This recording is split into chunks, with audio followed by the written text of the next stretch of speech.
سلام زينات، جسبر تكونوا كامل بيان. اليوم ان شاء الله جيتكم بهاد تحليه رمضانيه اقتصاديه ما فيهاش مكونات بزاف. كيما راكم تشوفوا هنا واش نحتاج فقط. هنا عندي 3 حبات مادلين. انا هاد الكونتيتي درت لي 4 فيرين. كيما راكم تلاحظوا هنايا راح نفتت هذاك المادلان تاعي بهذه الطريقه. انا استعملت هاد المادلا لوغو دورانج كيما راكم تشوفوا بذوق البرتقال. راح نفت المادلان تاعي بهذه الطريقه ونحطو كطبقه اولى كيما راكم تشوفوا. الطريقه بزاف بسيطه. من بعد راح نروحوا الطبقه الثانيه. واش عندي هنايا؟ عندي زوج كيسان تاع جي. استعملت جي دورانج. استعملي اي عصير يتوفر عندك. انا التحليه فيها برتقال، فضلت انه ندير فيها جي تاع البرتقال. وضفت معاها هنايا ضفت معاها زوج ملاعق كبار تنشا. وهنايا عندي زوج مغارف كبار ونصف تاع سكر.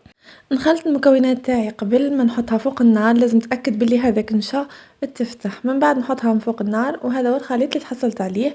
نقصت عليها النار حتى عقدت بيان كما راكم تشوفون. خليها تبرد شويه. من بعد واش راح نديرها كطبقه ثانيه كما راكم تشوفوا.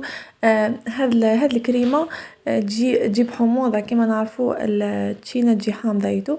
تصفي هاد التحليه تجي قراب بنينه. البنات سيوها معكمش حتندموا عليها. كما راكم تشوفوا هنايا درت طبقه ثانيه من هذه الكريمه. ونسيت كيفاش نزرب نحطها باسكو كيما نعرفوا الحال بارد وتزرب تجمد لي بالخف. سي كيف حبيبتي تخفي يدك شويه. هنا كما راكم تشوفوا بعد ما حطيت طبقه ثانيه واش راح ندير هنايا؟ راح نروح لطبقه ثالثه. واش ندير؟ عندي نصف لتر تحليب. راح نضيف لها كيس تاع فلون فاني. هنا الفلون استعملي اي ذوق حبيبتي. وشنو لافاني مع ذوق البرتقال راح يتوالموا على بها. انا استعملته. بعد ضفت لهم 3 ملاعق كبار تنشا و3 ملاعق كبار تاع سكر. ونخلط كامل المكونات تاعي عفوا بارد في بارد كما راكم تشوفوا هنايا حتى نتاكد بلي هذاك النشا تاعي تفتح. يعني نصف لتر حليب مع 3 ملاعق سكر 3 ملاعق نشا وكيس تاع فلون فاني فقط. هنايا نخلط كامل المكونات ونحطهم من فوق النار. من بعد هنايا كما راكم تشوفوا قبل ما نحط هذيك الطبقه واش راح ندير طبقه من مادلا. يعني طريقه بزاف سهله وبزاف بسيطه وتجي بزاف بنينه زينات. هنا بعد ما حطيت الطبقه تاعي تاع هذاك المادلا راح نجيب هذيك الكريمه اللي ديجا ثقالت كما تشوفوا. نقصت عليها النار خلاص حتى تحصلت على هذا القوام. راح نديرها كطبقه ما قبل الأخيرة كما راكم تشوفوا زينات. هنايا نحاول نحطها متوازنه باش لي فيرين تاعي يجيو قد بعضهم ويجي الشكل تاعهم بريزونطابل. من بعد ما تبرد هذيك الطبقه ونحسها بلي شدت روحها باسكو الحال بارد مع تحطيها راح تلقايها بالخف جمدت. واش راح ندير؟ راح نحط لها دي ترونش تاع تشينا كما راكم تشوفوا من فوق بهذه الطريقه. حطيت هذوك لي ترونش.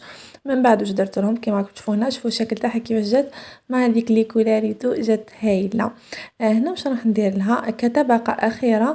درت نصف كيس تاع فلون فاني وخلطت معاه كاس تاع ماء وملعقه كبيره تاع سكر وخليتهم يغليو من فوق النار حتى مده 5 دقائق. بعد ما جات هذيك 5 دقائق طفيت عليه ودرته من فوق بهذه الطريقه. هذيك الطبقه راح تكون شفافه باسكو ما فيهاش نشا وراح تخلي هذاك الاورانج تاعك تبان ويكون الشكل تاعها باهي كما راكم تشوفوا زينات. هنايا راح نخليها تبرد. هنايا بعد ما تشد روحها راح نرجع لكم.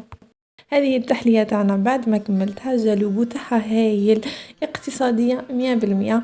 ما تشدش الوقت ما فيهاش مكونات بزاف. نتمنى وصلنا لنهايه الفيديو. اذا عجبتكم الوصفه ما تنساوش تدعموني بجام وكومنتار. نلتقي في فيديو مقبل ان شاء الله.